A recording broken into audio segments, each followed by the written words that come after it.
로마서 우리가 1장부터 11장까지를 꽤 오랜 동안 우리가 쭉 해왔습니다. 1년이 넘게 우리가 11장까지를 계속 살펴보았는데요.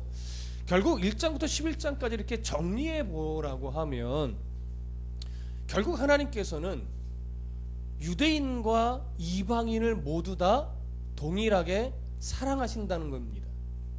그리고 동일하게 하나님은 자기가 구원할 백성들에게 긍휼을 베푸시는 하나님이라는 거예요. 그렇기 때문에 이스라엘이 먼저 하나님 앞에 선택을 받은 민족이라고 해서 교만할 이유도 없고, 이스라엘이 실패하여 구원이 이방인 중에 풍성하게 되었지만 그렇다고 해서 이방인들이 유대인을 어리석다 말할 수 있는 이유도 없습니다. 똑같이 유대인이든 이방인이든 모두가 다 하나님의 그 긍휼하심을 덧입지 않으면 구원에 이를 수 없다라고 하는 사실을 이 모양 저 모양으로 계속 우리가 살펴본 것입니다. 그리고 이제 바울은 오늘 12장부터 앞에서 그런 내용들을 계속 전하고 가르치면서 했던 교훈들, 복음의 원리들, 이런 것들을, 이런 내용들을 따라서 이제 성도 개인의 삶이, 그리고 좀 넓게는 교회 공동체의 삶이 어떻게 해야 하는가, 그것에 대한 아주 실제적인 교훈으로 이제 들어가는 겁니다. 그 첫 단추가 뭐냐면 오늘 12장 1절과 2절의 말씀인 겁니다. 어떻게 그렇게 하나님의 긍휼을 입어 구원의 백성이 된 우리가 이제 어떻게 살아가야 할 것인가, 이제 그 내용으로 들어가는 거예요. 자, 1절 함께 읽어보겠습니다. 시작. 그러므로 형제들아, 내가 하나님의 모든 자비하심으로 너희를 권하노니 너희 몸을 하나님이 기뻐하시는 거룩한 산제물로 드리라. 이는 너희가 드릴 영적 예배니라. 바울은 그러므로, 넓게 보면 1장부터 11장까지 모든 내용을 통틀어서 이야기한 결과 이제 그러므로 이렇게 되는 거예요. 그러므로 형제들아, 로마 교회에 이방인 기독교인들도 있을 것이고 유대인 기독교인들도 있을 것이고, 그 형제들, 하나님의 긍휼을 입어 한 형제 자매된 그 형제들, 그들을 친구라면서도 호소력 있게 지금 부르는 거예요. 형제들아, 형제들아, 내가 하나님의 모든 자비하심으로 너희를 권한다 이거예요. 이제 아주 중요한 권면을 할 것이라는 거죠. 이 권면은 바울이 가지고 있는 어떤 사도적인 권위를 가지고 하는 권면입니다. 사도적인 권면을 가지고 하는 권면인데 거기에는 바울의 아주 간절한 마음이 있어요. 아주 간절한 마음이 깃들여 있어요. 근데 이 간절한 마음으로 지금 해야 할 권면은 마음에 귀에 들어오면, 마음에 들면 권면을 받아들여도 되고, 마음에 안 들면 안 받아들여도 되는, 안 받아들이면 어쩔 수 없는 그런 권면이 아니에요. 이 권면은요 꼭 지켜 행하여야만 하는 그런 권면입니다. 왜 바울이 왜 이런 권면을 하느냐, 바울이 하는 권면의 근거를 바울이 어디에 두고 있느냐, 오늘 우리가 읽은 본문의 내용에서 보면 내가 하나님의 모든 자비하심으로 권면한다. 그러니까 바울이 이렇게 아주 간절한 마음으로 권면하는 근거가 뭐냐면 하나님의 모든 자비하심이라는 거죠. 여러분, 하나님의 모든 자비하심이 어떻게 보면 이거예요. 하나님의 모든 백성들은 유대인이든 이방인이든 하나님의 모든 자비하심의 그 은혜, 자비하심의 그 긍휼을 다 덧입은 자예요. 덧입은 자이기 때문에 이 권면을 받아야 해요. 그래서 바울은 뭐라고 말하냐면 하나님의 모든 자비하심으로 이렇게 얘기합니다. 모든. 헬라어 원문에는 모든이라는 말이 없고요, 자비라는 이 단어를 복수형으로 쓰고 있어요. 하나님의 자비들. 그래서 이것을 강조하기 위해서 한글 성경은 모든 자비다 이렇게 번역을 한 겁니다. 그러면 하나님의 이 자비들, 모든 자비, 이것이 복수로 되어 있는 이유가 뭘까요? 하나님에게 우리에게 부어주셨던 그 자비 또는 긍휼, 이것을 뭐 은혜라고도 표현할 수 있겠죠. 이런 모든 자비하심, 긍휼을 덧입혀 주시는 이 모든 은혜가 정말 한이 없기 때문에 그렇습니다. 한이 없기 때문에. 근데 긍휼, 이 은혜, 이 자비하심은요, 하나님의 자녀들을 구원하기 위해서 섭리하시는 아주 모든 구석구석 세밀한 데까지 그 모든 영역에 걸쳐서 하나님이 다 영향을 미치고 있기 때문에 우리를 구원에 이끌기 위해서 하나님이요, 미치지 않은 곳이 없어요. 하나님이 세심하게 우리의 일거수일투족을 지켜보지 않은 순간이 없다고요. 한순간도 우리를 향한 하나님의 그 시선이요, 불꽃 같은 눈동자가 다른 데를 쳐다보신 적이 없단 말이에요. 숨을 쉬는 그 순간, 잠을 자는 그 순간, 밥을 먹고 길을 가는 그 순간, 어느 순간에도 하나님의 불꽃 같은 눈동자는 어디에 있어요? 하나님의 자녀된 나에게 있다고요.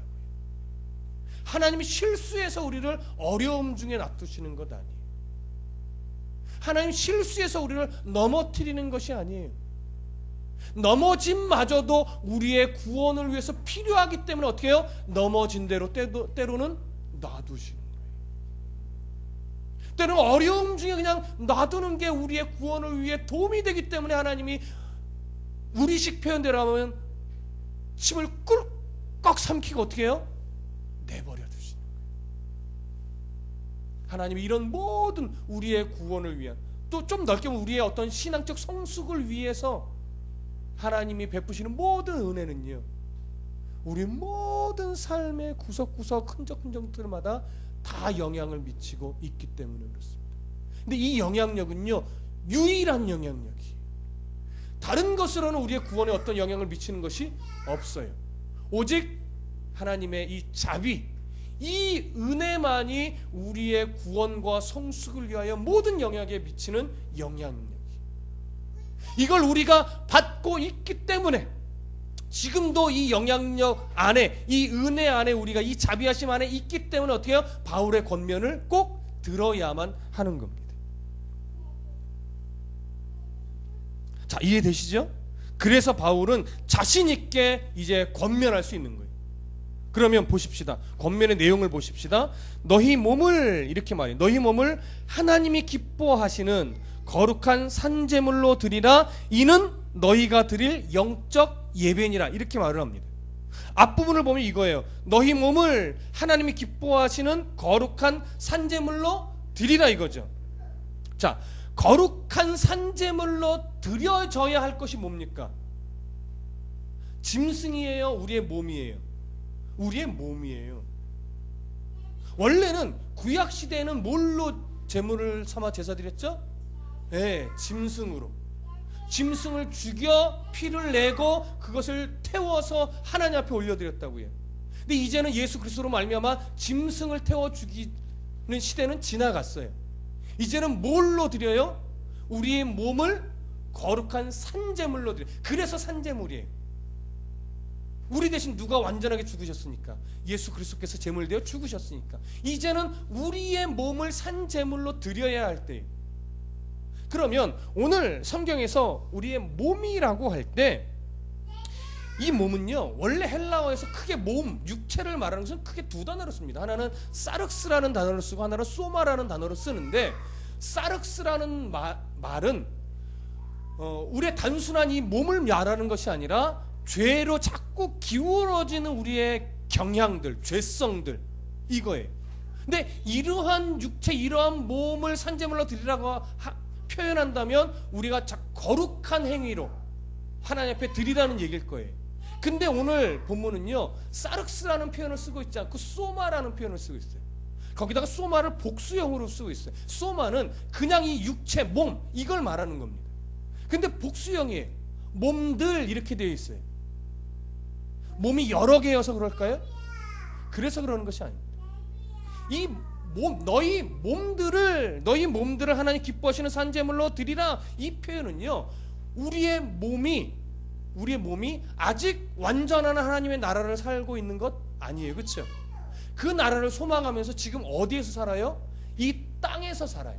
이 땅에서 발을 디디고 살아가는데, 이 땅에서 살면서 우리는 단순하게 앉아만 있는 것도 아니고 누워만 있는 것도 아니고 사람들과 관계를 맺고 살며, 또 일을 하며 살고, 또 이런저런 곳에 다니며 살고, 우리가 살아가는 그 일상에 수많은 일들이 있다고요. 우리 몸을 갖고 우리의 손으로 하는 일, 우리의 발로 하는 일, 몸으로 하는 일, 눈으로, 생각으로 수많은 일들을 하며 살아요. 그렇게 우리의 몸을 가지고 살아나가는 모든 것들, 그런 것들을 뭘로 드리라? 하나님 기뻐하는 거룩한 산제물로 드리라는 거예요. 우리가 익숙한 표현으로 말씀드리자면 우리의 소소한 모든 일상, 작아 보이든 커 보이든 우리가 살아가는 모든 일상을 거룩한 산제물로, 하나님이 기뻐하는 거룩한 산제물로 어떻게 해요? 드리라는 거죠. 이게 바로 오늘 본문에서 말하고 있는 겁니다. 중요한 것은 뭐냐면 드리라, 거룩한 산제물로 드리라 할 때 여기 드리라는 말은요 제의적 용어예요. 그냥 드리면 되는 것이 아니라 제물을 하나님께 바친다 이럴 때 쓰는 표현이에요.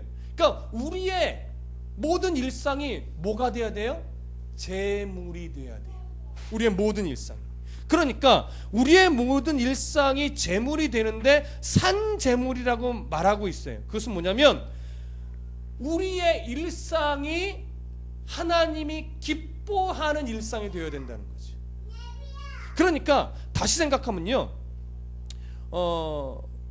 우리의 일상이 내 마음대로, 내가 하고 싶은 대로, 내게 유익이 되는 쪽으로 살아야 된다는 의미가 아니라, 그것이 기준이 되는 삶이 아니라 하나님이 인정하는, 내가 그리스도인답게 살아가는 이 소소한 일상이 하나님이 기뻐하는 일상이냐 아니냐가 늘 기준이 돼서 살아가는 그 삶, 그것이 산제물이라는 거예요. 그렇게 드려져야 된다는 거예요. 마치 무엇처럼? 구약시대 짐승이 구별되어서 가장 좋은 것으로 구별되어서 하나님께 드려진 것처럼 우리의 일상이 구별되어야 된다라고 하는 거예요. 그러면 우리의 일상이 구별된다라고 하는 건 뭐예요? 날마다 기도만 하고, 날마다 성경만 읽고, 날마다 예배만 하고, 날마다 교회 와서 전도하고 봉사하고 헌신하고, 이런 일이 더 많아져야 된다는 걸까요? 예, 그런 것 아닙니다. 여기서 말하는 우리의 일상이 하나님이 기뻐하는 거룩한 산제물로 구별되어 드린다라고 하는 것은 그런 것들을 말하는 것이 아니라 그런 것들을 포함하고 있죠. 물론 예배하고 기도하고 찬송하고 봉사하고 헌신하고 어떤 종교적인 행위를 열심히, 그것이 포함되어 있지만 그것으로 가득 채우라는 것이 아니라 우리의 삶의 모든 소소한 일상의 가치 기준이 세상적인 가치 기준에 물들어서 행하지 말라, 이거예요. 왜 밥을 먹고, 왜 공부를 하고, 왜 일을 하고, 왜 예배하고, 왜 기도하고, 왜 찬송하며, 왜 봉사를 하는지 별것 아닌 것 같지만 거기에 뭐가 있어야 된다고요? 그리스도인이라는, 하나님이 기뻐하는 것이라고 하는 어떤 가치 기준이 분명해야 된다라고 하는. 돈을 위해 사는 것과 돈이 도구가 되어 사는 것은 다릅니다. 대학이 목적이 되는 것과 대학이 도구가 되는 것은 다릅니다. 그리스도인다운 삶이 뭐냐라고 말할 때 세상 속에서 내가 목적이 되어 살던 그 모든 것을 하나님을 위한 도구로 바꿀 수 있다면 정말 하나님이 기뻐하는 삶이 될 겁니다. 근데 그게 어렵습니다. 하나님을 빌미로 내 목적을 이루고 싶은 게 대부분 사람들의 성향이에요. 근데 우리의 싸움은 그렇게 하나님을 도구로 내가 이루려고 했던 목적들을 자꾸 끌어내리는 거예요. 뭘로? 하나님을 목적으로 두고 그것이 하나님을 위한 도구가 되도록. 물질이, 재능이, 대학이 등등 여러 가지 것들이 하나님을 드러내는 도구, 하나님의 나라를 세워가는 도구, 하나님의 영광을 위한 도구가 될 수 있는 삶이 된다면 그런 일상은 바로 하나님이 기뻐하는 거룩한 산제물이 되는 그러한 일상이 되는 겁니다. 그런 것들로 가득 채우라는 거예요.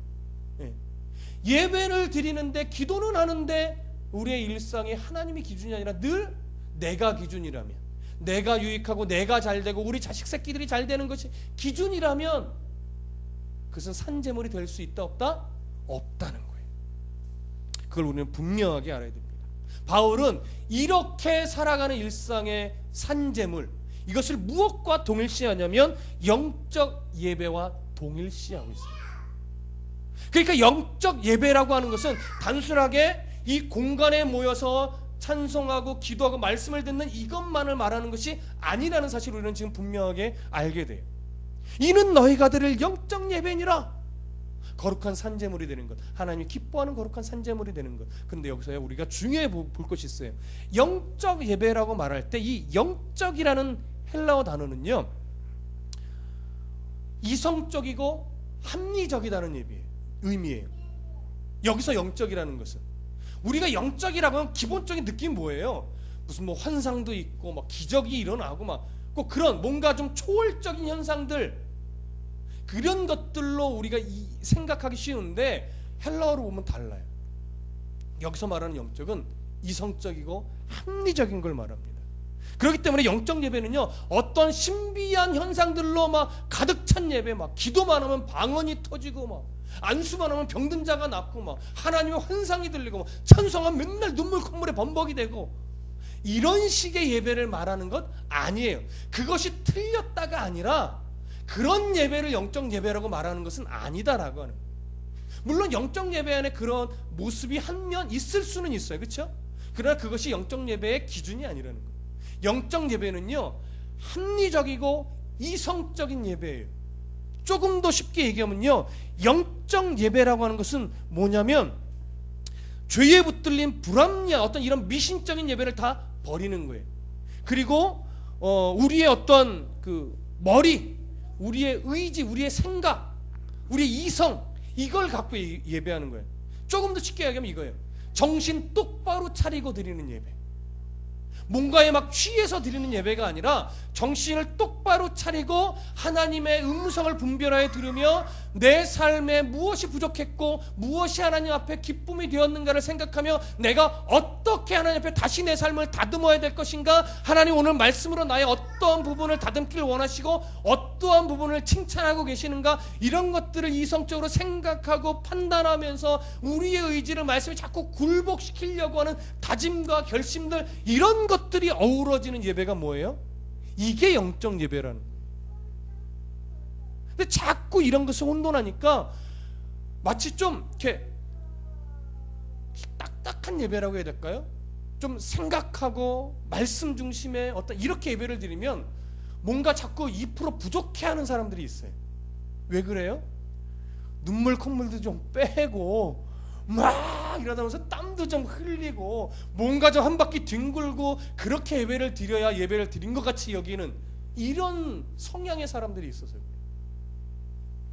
우리의 이성을 자꾸 마비시키는 예배를 드려야 진짜 이게 어떤 거룩한 예배를 드린 것처럼 생각하는 사람들이 있단 말이에요. 그렇지 않다라고 하는 거예요. 하나님이 지금 원하시는 이 영적 예배는 그런 예배가 아니라 정신 똑바로 차리고 하나님의 뜻을 분별하면서 내가 어떻게 해야 될 것인가, 무엇을 잘라내고 무엇을 더 훈련하며 어떻게 하나님의 기쁨이 될 것인가, 이러한 깊은 아주 냉철한 고민과 결단, 이런 것들이 어우러지는 예배가 바로 하나님 기뻐하는 영적 예배. 이런 생각, 이런 고민, 이런 것들이 어디에서도 묻어나야 된다고요? 일상에서도 묻어나야 된다. 아침에 눈을 떠 밤에 잠이 드는 그 순간까지 너 예수 믿는 사람 맞니? 이런 질문을 스스로 던지면서 네 속에 예수 그리스도의 피 묻은 십자가가 있니? 근데 그것도 못 참았어? 이러면서 나를 책망하는 거야. 너를 위해 예수님이 죽어주신 그 십자가의 은혜가 네 가슴 속에 있는데 너는 고작 그 자존심 때문에 그리스도인다운 표정을 잃어버렸니? 이러면 스스로를 어떻게 해요? 자꾸 채찍질하는 거예요. 그래서 그리스도인의 삶은요, 이거 잘 이해해서 들으세요.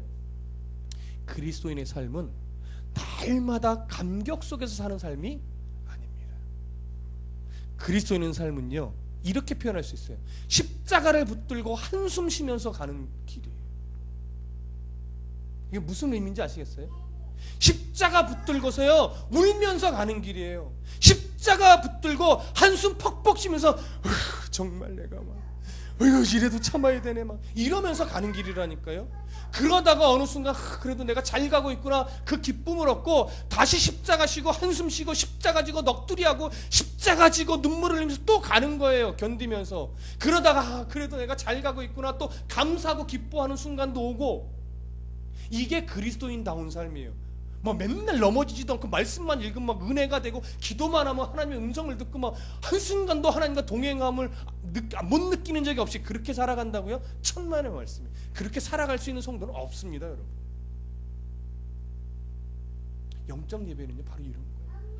십자가 딱 붙들고 한숨 푹푹 쉬어가면서 한 걸음씩 가는 거예요, 여러분. 그렇게 10걸음 힘겹게 가면 하나님 어느 순간 내가 너를 사랑한다 너무 뜨거운 위로에 또 가슴 벅차하면서 힘을 얻고 또 그 피 묻은 십자가 들고 막 이러면서 또 10걸음 가고 그러다가 말씀이 주는 은혜 속에서 또 딱 잠겨서 그래도 내가 주님 때문에 살지 이러고서 걸어가는 것이 성도의 길이라고. 이걸 바라보고 이걸 생각하면서 이게 영적 예배예요, 여러분. 이건 놓치지 마세요. 그러니까 지금 예수 믿는 자로 내가 살아가려고 하다면서 힘든 게 그게 정상인 거예요. 힘든 게 정상인 거예요. 넋두리도 나오고 한숨도 나오고 푸념도 나오고 이게 정상인 거예요. 가끔요 하나님 살아계신 거 맞아? 이런 말도 막 툭툭 튀어져 나오는 거예요. 속은 그러지 않는데 입술로는 어떻게 해요? 그런 말도 튀어나오는 거예요. 근데 하나님을 떠나서는 못 살죠. 그럼에도 불구하고 늘 십자가 앞에 나오죠. 그럼에도 불구하고 늘 말씀 앞에 나를 내어놓죠. 이런 나를 어느 순간 돌아보면서 야, 너 그래도 늘 주의 은혜 안에서 살아왔구나. 네 걸음을 돌아보니 막 내 생각에 위태위태했었는데 십자가의 그 길을 벗어난 적이 없었구나. 이걸 바라보면서 대견해야 하고 다시 그 길을 또 그렇게 걸어갈 힘을 얻는 것. 여러분, 이게 바로 영적 예배예요. 여러분 늘 겸손해서 저는요 늘 부족해요 라고 말하지만 그 부족해요, 그래서 십자가 앞에 나와요, 그래서 예배 잘 드리고 싶어요, 이런 고백이 뭐냐면 영적 예배를 잘 드리고 있다라고 하는 증거예요. 여러분 잘 살아오신 거예요. 푸념했던 적이 많아서 창피합니까? 아니요, 창피한 거 아니에요.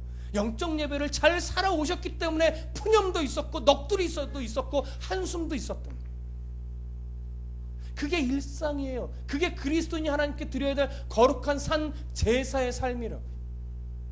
여러분은 스스로에게 좀 대견하게 이렇게 쓰다듬어 주십시오. 너 잘 살아왔어. 이태희 목사야, 너 그래도 잘 살아왔다. 참 창피하고 부끄러운 구석 많지만 그래도 너 잘 지금까지 잘 왔다. 집사님들 스스로도 마찬가지예요. 오늘 좀 쓰다듬어 주세요. 네.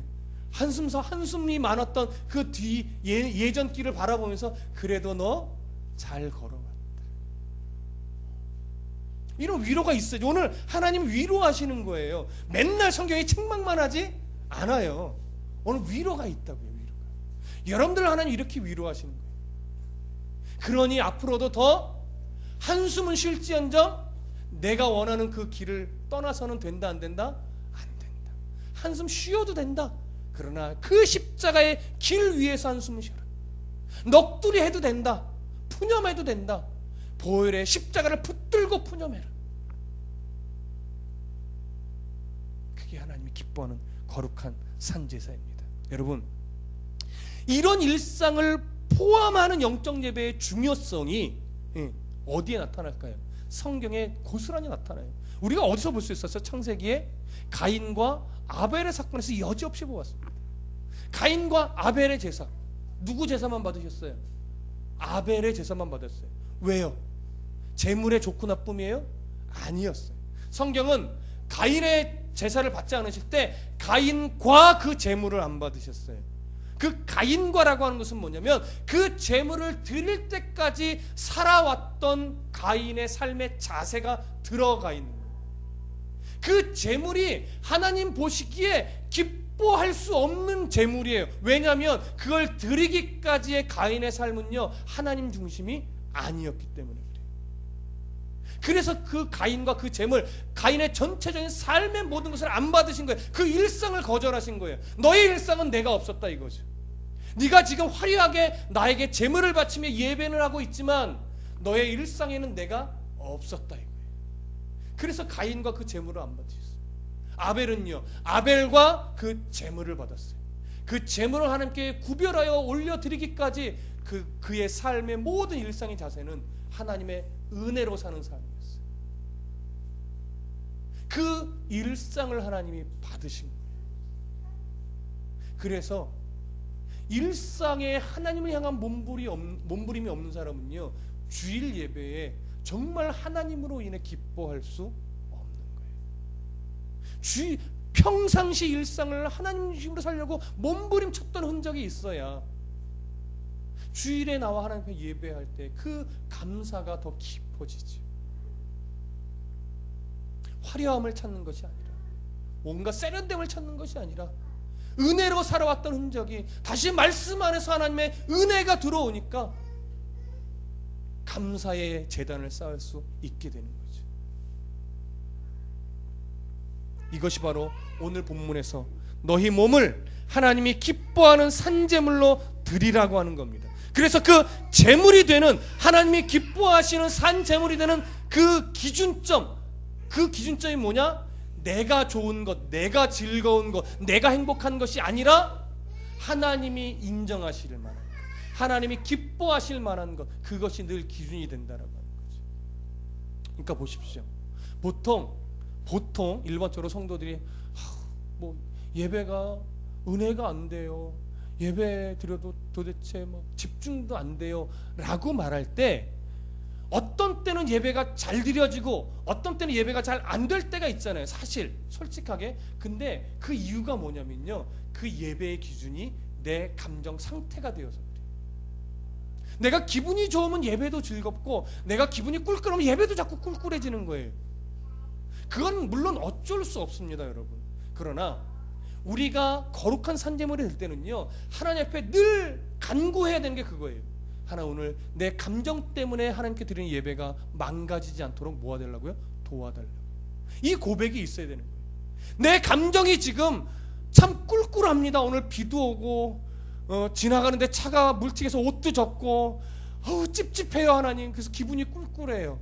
이 꿀꿀함으로 인해 하나님께 드리는 이 거룩한 예배가 방해되지 않도록 날 지켜주세요. 제가 좀 우습게 예를 드렸지만 무슨 말씀인지 아시겠죠? 내 감정이 상해 있든 좋아져 있든 하나님께 드리는 예배는 늘 같을 수 있어야 돼. 이게 실력이에요. 이게 신앙의 실력이에요. 근데 아직 신앙의 실력이 좀 약한 사람은 감정에 따라 예배도 자꾸 기복이 생기면 아직 신앙의 실력이 약한 거예요. 그래서 저는 요즘에 수요 예배를 드리고 또 주일에 예배를 드리는 여러분들을 볼 때 실력들이 많이 쌓여지고 있다. 네. 표정들이요 거의 이제 비슷해져 가요. 막 기복이 있는 표정이 아니라 늘 하나님 아버지 앞에 감사의 표정으로. 물론 그 속은 내가 알 수 없지만, 겉은 그래요. 겉은. 네. 그게 겉 표정처럼 속도 하나님 앞에 아름답게 드려질 수 있다면 여러분의 신앙의 실력이 참 좋으신 분들입니다.